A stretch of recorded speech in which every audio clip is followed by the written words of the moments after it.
My next guest has been planning and helping redesign cities for nearly 4 decades. And he says the secret to building great cities starts at the street level. Victor Dover is a nationally recognized expert in city planning and street design and the former national chair of the Congress for the New Urbanism, the CNU. Victor Dover joins us via video. Thanks so much for being here this morning. Thanks for having me. We're also joined by Nancy Powell, Executive Director of Scenic Jacksonville, which is hosting the annual Great Cities Symposium on February 5th, where Victor Dover is the keynote speaker. Nancy, thanks for being here again. Thanks for having me. So, Victor, I want to start with you. You know, cities have historically looked to get rid of blight or to beautify, but the idea that we need to fix towns or cities by addressing a kind of fundamental flaw in their design, that seems like a fairly new concept. Is that accurate to say? I think we might have had a long period in the 20th century when we forgot this, but there were about 5,000 years of human experience prior to that where we all took for granted that cities are forever works in progress, that each generation will make timely upgrades, add to what was inherited. That's the normal process. And so the fact that that's going on all over our great state of Florida right now is very encouraging. And so are there cities that have, do all cities, I guess, have underlying challenges that are unique to those cities? Or in your work, do you see some fundamental similarities? Do they have, kind of a flaw in their design or in their leadership that leads to problems that you look to try to resolve? Well, they're both true. First of all, there are unique things about every settlement, small or large. Every town has its unique relationship to the surrounding topography, its own culture, and its own situation in the climate and tradition of building. So yes, there's something about every city that is unique to that. We look every time we go to a place to work for that local distinctiveness, that sort of piece of the DNA of that town's way of growing that's unique to them. And that might be long views across open space, or it might be historic buildings. There are lots of places where we can get those cues. Now, it's also true that there are things that remain consistently the case from town to town to town. First, streets are incredibly important. If you have a great city, it's a walkable city. And walkability, that just sounds like basic functionality, right? Because if you can't walk, it's not a city. Well, it's kind of a stand-in term for quality at all levels. If walkability is achieved, it probably means it's also beautiful because it's a place where people would want to be, where they might walk. And if it's probably comfortable because there are shade trees and there are probably doors and windows facing the street instead of parking lots and blank walls. So those things are absolutely constant. And our textbook on how to get that right is all around us. You can look at historic settlements like those beautiful street scenes in St. Augustine, or in your great old neighborhoods like Riverside and Avondale, or in Savannah, or Charleston, or Alexandria, or Annapolis. And you'll see the basic ingredients are pretty simple, shaping street space. When you begin your work, you say that you go and you walk a city, you walk the space and really try to get a feel for the place. What are you looking for in particular? Are there certain things that trigger immediately, this is something that it could be fixed, should be fixed? I know trees is a big part of it, and we can talk more about that, but are there other elements that you look for to decide kind of what the best approach might be? Things that are there that are, good and will work as you try to help redesign or revitalize the city, and then things that you see as real impediments? Of course, we always look at the existing conditions. We take photographs of what's there, and we're looking for things like great building to street relationships. That's that doors and windows, storefronts, balconies, facing the street, front porches, as opposed to blank walls or parking lots. That's an obvious one. We'll, in every place we work, see places where the historic fabric of the city has those features and they're intact. And then we'll walk down the block and see vacant parcels or remnants of urban renewal misadventures gone wrong, or places where the fabric of the city has been toured by highway construction or something like that. And you can immediately identify the places where the healing needs to take place. And so that occurs everywhere. And the reason this is important is because the design of the whole city begins with the design of the streets. I want to come back to that, the holes in the city, but I do want to bring in Nancy Powell to talk about, first of all, why Victor Dover has been selected to be the keynote at this year's symposium, and then just also kind of what the goal of the symposium is, why you bring in outside speakers, why you try to bring attention to design and planning and the way that our cities look and how we experience them. Well, as thank you. Yes, as you know, Scenic Jacksonville's mission is to enhance the built and the natural environment and the intersection between those two. We've got amazing natural environment here in Jacksonville, and we've got historic neighborhoods and historic downtown. And so our mission is to improve that. And we started the Great Cities Symposium actually in 2019. We brought in Joe Riley from Charleston. Victor talked about Charleston, which is really a wonderful city. And that was a huge success. And we took that idea and said, well, let's see what else we can do with this. So, bringing in outside speakers who have done it before in other places, and taking, what can Jacksonville learn from those things, both the challenges that are faced in urban revitalization and in, the assets that we can do. So we've had a number of great speakers. Victor came on our radar because the new urbanism movement is very interesting. I went to a conference. I got to see him last June in Providence, Rhode Island. We have some local people who know Victor from his work. And of course, we have also one new urbanist neighborhood who you had on earlier this year, Joel Embry from Amelia Park. So all of those things really we thought this would be a great time to bring in this kind of thinking with street design and neighborhood design. In our previous speakers, we've talked a little bit more about the riverfront. So this one, it pivots a little bit more to the built environment. And who is this symposium for? The symposium is a fundraiser for Scenic Jacksonville. I mean, who's the intended audience? Oh, I'm sorry. It is civic leaders and residents and anybody who's interested in how Jacksonville looks and grows in the future. We are a growing city, and the question is, how are we going to grow? Victor, in Jacksonville, because of its size, there's this perpetual challenge, even if you have pockets of places, and you mentioned a few of them, neighborhoods that sort of look and function as we think neighborhoods should look and function. There are also these giant swaths of, treeless landscapes, strip malls, enormous parking lots, just tarmac everywhere you look. And it can be hard, I think, to create a sensibility about the city if you are, traveling even from pocket to pocket of success through these, terrains of perhaps failure. How do you advise a city of this size to address the perception when you're dealing with such an enormous space? Well, first of all, that just means on this enormous canvas that is Jacksonville, you have work to do on every front. You have downtown revitalization, you have work to do on infill development and transit-oriented development in the close-in neighborhoods. And you have work to do on retrofitting suburbia out in the hinterlands where people are driving everywhere for everything every time. It is possible to achieve a balance. We know that in the coming generation, we're going to have a population growth. That's fuel with which to, in the places you select to do so, build your way out of your problems. And that may mean deliberately bringing things closer together so that people can walk to the corner coffee shop, for example, or have enough souls around to support local commerce and transit options so everybody's not stuck in their car, everything for all the time. But that it's a 200-year process, that we're doing, maybe a 300-year process to imagine how the city will mold and grow and improve until it becomes a city that folks in Jacksonville really want. So planning is this long horizon activity where you're thinking about what you can do right now, and there's plenty of that. And then what would you're setting the stage for the next generation and the one after it to build upon what you've started.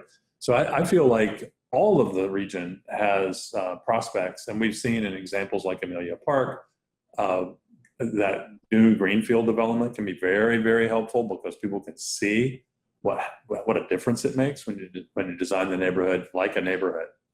And there's work to do in the heart of town and in those close-in neighborhoods where there are vacant lots or things were picked apart in the past. That's just opportunity for you.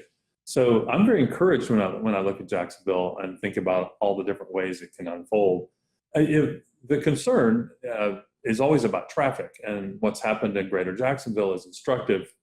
It's not that different from what we see in Atlanta or Dallas or Miami or Los Angeles, in that we get this much economic prosperity and growth and progress, let's say, population increase, but we get that much traffic congestion. And the answer for that is we need to make the region a place where people can make shorter trips, instead of having to go all the way across the region to meet life's basic daily needs. If their trips are shorter, even if they're driving, they're not on the road when you're trying to use that lane, when you're trying to use it. And if the trips are shorter, we can also convert some of them to walking, biking, and transit trips. So the transportation future and the built environment future go hand in hand. Now, spreading development out in a thin coating over more and more and more of the landscape will not help. What will help is deliberately deciding where towns should be and concentrating on that. I have a question from one of our listeners, Victor.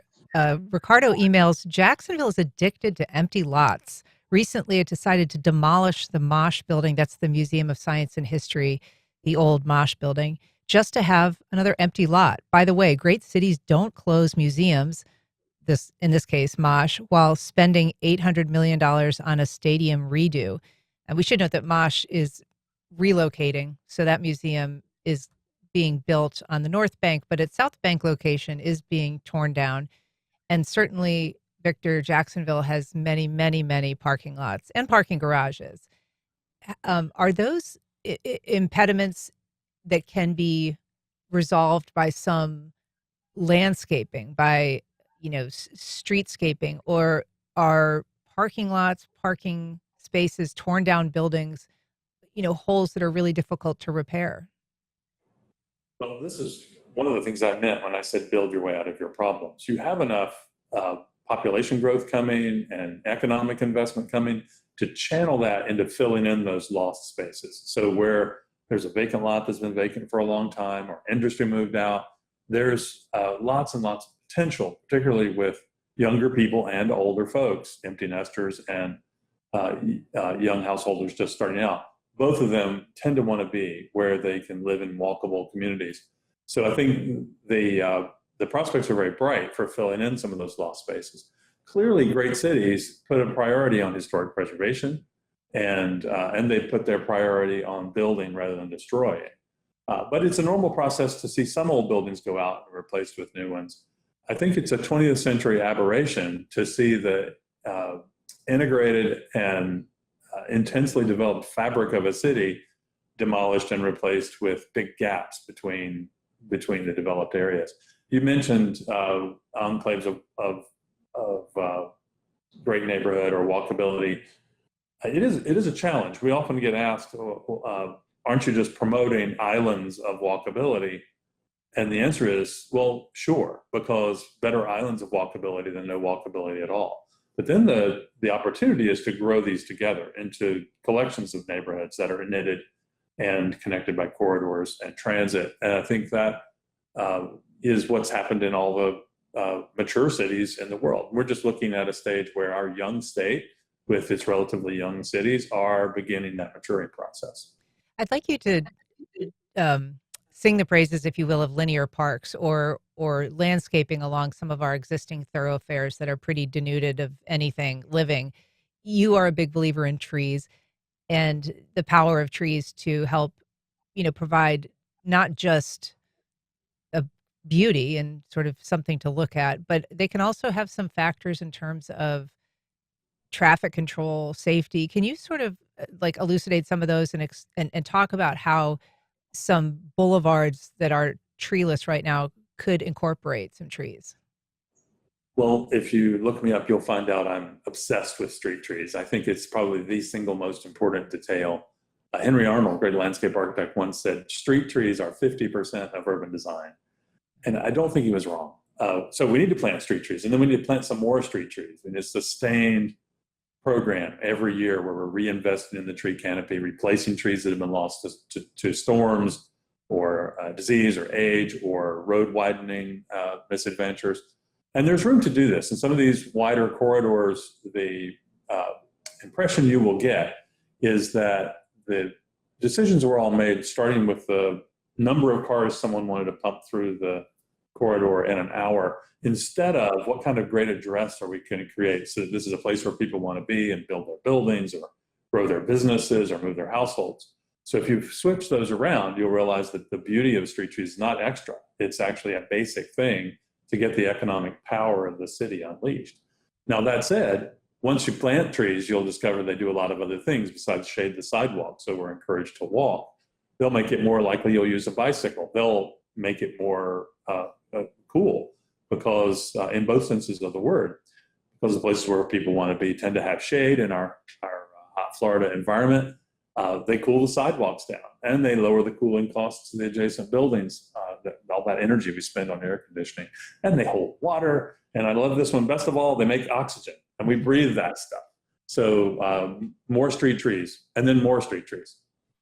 Nancy Powell, you have been with Scenic Jacksonville for a number of years. You're actually going to be retiring in April. So first of all, thank you for all the work that you've done for Scenic Jacksonville. But in that time, are there things that you can point to that you think are showing progress? And are there things that you're looking at right now with particular concern? Well, we've seen progress on a number of fronts. And, Victor talked about street trees. That is one of our focus areas, and we've worked very hard on tree legislations, on the urban forest master plan. We're not leading those. We are advocating and working collaboratively with the city's Office of Resilience, for example, and the Tree Commission and the City Council on all of those things. So trees, going back to the year 2000 when we did the tree charter amendment, Bill Britton helped lead that grassroots amendment. Trees have been a big focus of ours. So we do see there is a recognition of the need for street trees in our urban environments, and there's a specific task force happening right now that we've been participating in. Of course, the riverfront parks has been a big part of our advocacy work, and we're seeing those open up now. It's very heartening to see that not only that they're opening, but that people are attending and enjoying them, and that that connectivity with the Riverwalk is still yet to be achieved. The North Bank Riverwalk is broken up, and we would like to see that completed when the stadium opens. There's a lot of developments in progress that are working towards that. We have also, seen more billboards come down. Visual blight is something that we have been, since 1987. Our previous iteration was called cap signs, and we had a billboard charter amendment that limited the proliferation of billboards. So we see that there are 6 coming down just this next couple months. So we've had a lot of progress, of course, because we're growing and we're such a big city. There's always opportunities for improvement. Yeah. Victor, I appreciate you being on today. Just very briefly, when you come to Jacksonville, what are you going to be looking at first? Well, the first thing I'm going to do is get back on the ground and look around. I've been to Jacksonville many times over my career, including very recently.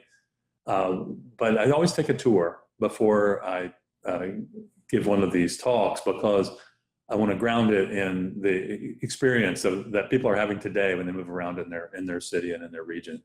And then after the events that Nancy's planned, including a luncheon and some press appearances like this one and the lecture, on Friday morning I get to do a masterclass for local students of planning and of all ages. And we're going to work on how to design a neighborhood. So I'm really looking forward to all those pieces of it. Excellent. I'm thinking about Scenic Jacksonville, and the key word here is scenic. If we were in the Rocky Mountains or in the Swiss Alps or somewhere, the scenery would be those big mountains that make the backdrop in the distance, like you see in Utah or Colorado. Our scenery is more subtle in a flat terrain like we have in Florida. And yeah, and once you learn to appreciate it and It's so enjoy, true. Victor Dover, we're going to have to leave it there. I'm so sorry. Victor Dover, Nancy Powell, thank you so much for being here.